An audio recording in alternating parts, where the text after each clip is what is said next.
Hanya dalam 32 menit, ganda campuran Indonesia Jafar Hidayatullah dan Felicia Pasaribu secara brutal mengakhiri perlawanan wakil Denmark di French Open 2025.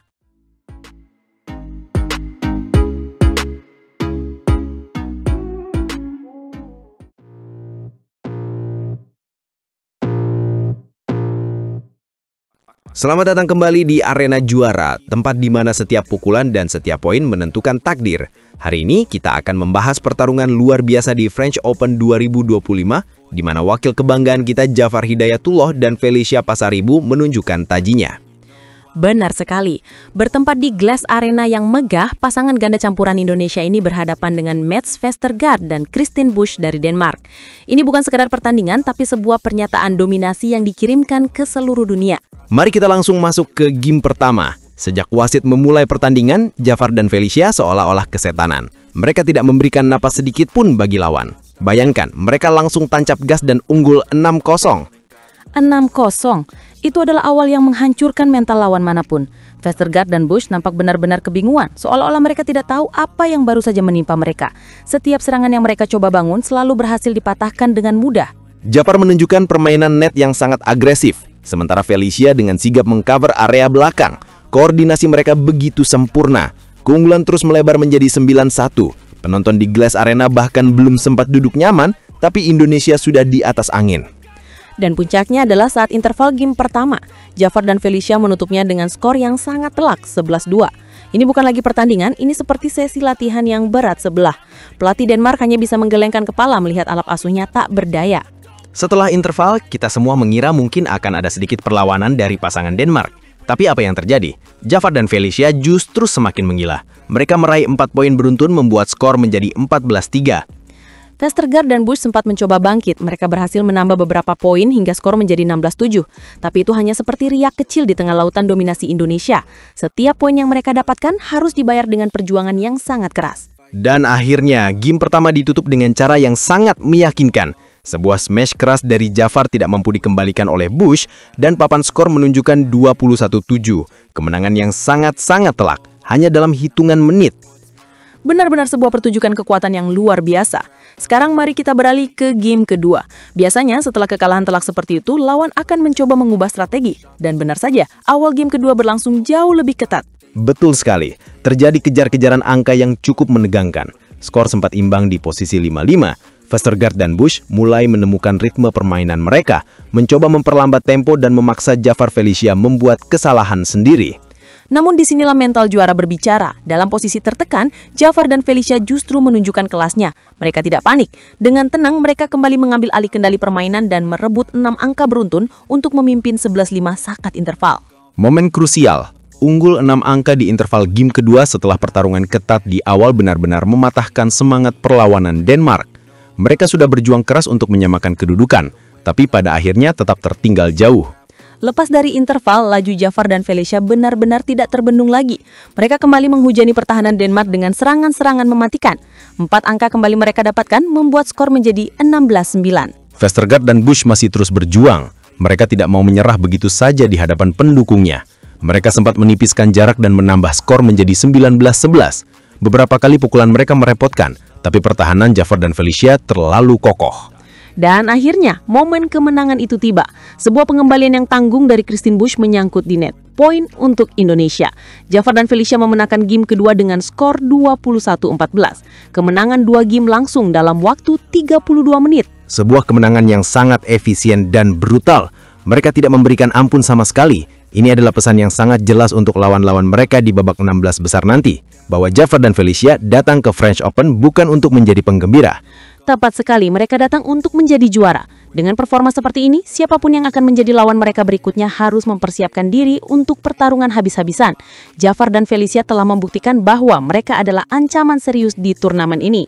Kemenangan ini bukan soal skor, tapi juga soal mentalitas. Mengalahkan lawan dengan cara seperti ini akan memberikan kepercayaan diri yang luar biasa untuk pertandingan-pertandingan selanjutnya. Mereka berhasil mengontrol jalannya laga dari awal hingga akhir. Kita patut berbangga dengan penampilan Jafar Hidayatullah dan Felicia Pasaribu. Perjalanan mereka di French Open 2025 masih panjang, dan kita semua harap mereka bisa melaju sejauh mungkin, bahkan hingga ke podium juara. Terus dukung wakil Indonesia.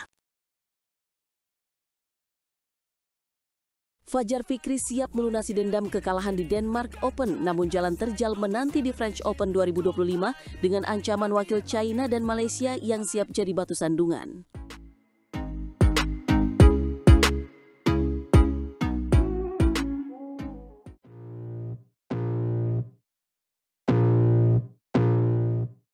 Benar sekali, pasangan besutan Coach Antonius ini bertekad untuk memperbaiki nasib mereka. Mereka ingin menunjukkan bahwa kekalahan di Denmark Open pekan lalu hanyalah sebuah batu sandungan kecil dalam perjalanan mereka menuju puncak.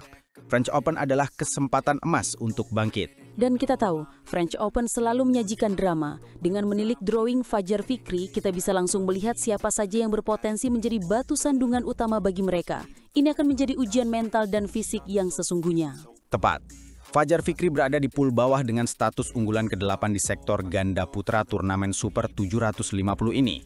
Status unggulan ini menjadi modal penting bagi mereka untuk menghindari pertemuan awal dengan pemain elit lainnya. Jadi di babak 32 besar nanti mereka tidak akan langsung berhadapan dengan unggulan lain. Itu sedikit melegakan, bukan? Ya, itu keuntungan besar. Mereka tidak akan saling sikut dengan utusan unggulan di babak pertama. Ini memberi mereka sedikit ruang untuk beradaptasi dengan kondisi lapangan dan menemukan ritme permainan terbaik mereka. Lalu siapa lawan pertama mereka di babak 32 besar French Open 2025 ini? Lawan pertama mereka adalah wakil Cina, Huang Di dan Liu Yang. Ini adalah pasangan yang tidak bisa diremehkan. Meskipun bukan unggulan, wakil China selalu dikenal dengan permainan ulet dan gigih mereka. Jika mereka berhasil melewati hadangan Huang Di dan Liu Yang, apakah mereka masih akan terhindar dari wakil unggulan di babak selanjutnya? Ya, jika berhasil menang, utusan merah putih itu masih akan terhindar dari wakil unggulan. Namun tantangan berikutnya juga tidak kalah berat.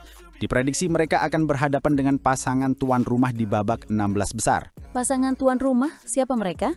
Kristo Popov dan Toma Junior Popov. Bermain di kandang sendiri, dukungan penonton pasti akan sangat besar. Ini akan menjadi ujian mental yang serius bagi Fajar Fikri untuk tetap fokus di bawah tekanan. Jadi jika mereka berhasil mengatasi duo Popov, barulah mereka akan bertemu dengan unggulan. Siapa unggulan yang menanti mereka? Jika berhasil menang, barulah Fajar Fikri akan berduel dengan utusan unggulan keempat asal Cina, Liang Weikeng dan Wang Chang. Ini adalah salah satu pasangan terkuat di dunia saat ini. Liang Wang? Bukankah Fajar Fikri punya rekor head-to-head yang bagus melawan mereka? Memang benar, Fajar Fikri unggul secara head-to-head. Namun berhadapan dengan Liang Wang, Fajar Fikri rawan kena revanse. Pasangan China ini pasti ingin membalas kekalahan-kekalahan sebelumnya. Ini akan menjadi pertarungan yang sangat sengit. Jika mereka mampu mengatasi Liang Wang, apakah jalan mereka menuju final akan mulus? Sayangnya tidak. Lawan berat lainnya juga menanti Fajar Fikri di babak semifinal. Delegasi Malaysia Aaron Chia dan Soh Woo Yik bisa jadi batu sandungan besar bagi jagoan Indonesia dalam perjalanan mereka ke final. Aaron Chia dan Soh Woo Yik, bukankah mereka tersisih pencat di Denmark Open kemarin? Tepat sekali. Chia Soh tersisih cepat di babak 32 besar Denmark Open 2025 setelah kalah dari Rian Ardianto dan Rahmat Hidayat. Dan inilah yang menjadi faktor krusial. Faktor krusial apa? Pasalnya waktu istirahat Chia Soh lebih lama ketimbang Fajar Fikri setelah Denmark Open 2025 rampung. Mereka punya lebih banyak waktu untuk memulihkan diri dan mempersiapkan strategi. Ini bisa menjadi keuntungan besar bagi mereka. Jadi Fajar Fikri harus menghadapi lawan yang lebih segar dan mungkin lebih siap secara fisik. Ini akan menjadi tantangan ganda bagi mereka. Betul, mereka harus bisa menjaga kondisi fisik dan mental mereka di tengah jadwal turnamen yang padat. Setiap pertandingan akan menjadi final bagi mereka jika ingin melunasi dendam dan meraih gelar juara. Ini adalah perjalanan yang sangat berat, penuh dengan rintangan. Tapi kita tahu Fajar Fikri punya mental juara. Mereka pasti akan berjuang habis-habisan. Tentu saja, dukungan dari seluruh masyarakat Indonesia akan menjadi energi tambahan bagi mereka. Kita berharap mereka bisa melewati semua hadangan ini dan membawa pulang gelar juara French Open 2025 ini. Misi balas dendam di French Open ini akan menjadi kisah yang menarik untuk diikuti. Apakah mereka berhasil melunasi dendam kekalahan di Denmark Open? Kita tunggu saja aksinya. Jangan lewatkan setiap pertandingan Fajar Fikri di French Open 2025. Saksikan bagaimana mereka berjuang melawan para raksasa bulu tangkis dunia. Ini akan menjadi tontonan yang tidak boleh dilewatkan.